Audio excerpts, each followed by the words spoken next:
The 1919 Treaty of Versailles was a peace that dictated the nation of Germany accept responsibility for World War I, pay war reparations, regulate its military, and slice off territory. The treaty crippled the nation, which pushed Germany into a depression.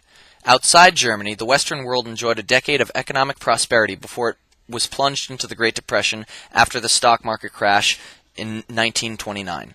The unemployment rate skyrocketed and reached as high as 25% in the United States, leaving millions of Americans without jobs and homes.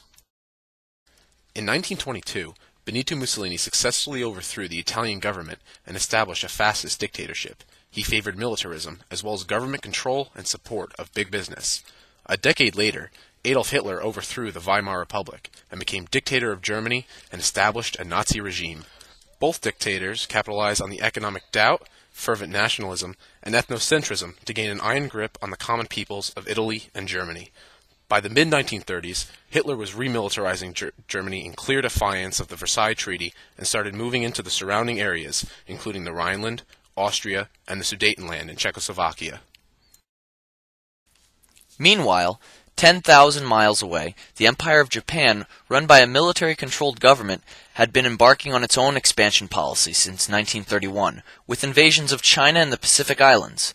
Japan launched a full-scale war against China in 1937.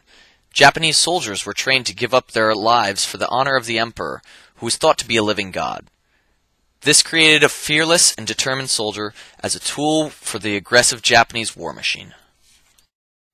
In the United States, still reeling from the Great Depression, President Roosevelt adopted a policy of isolationism and sought to solve the nation's economic problems with the promise of his New Deal.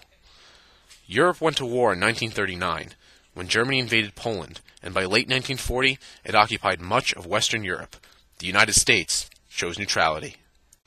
Then, on December 7, 1941, the Japanese launched a devastating surprise attack on the U.S. naval base at Pearl Harbor, killing over 3,500 Americans and crippling the nation's navy. After this attack, Roosevelt had the full support of Congress, with the exception of one vote to declare war on Germany and Japan.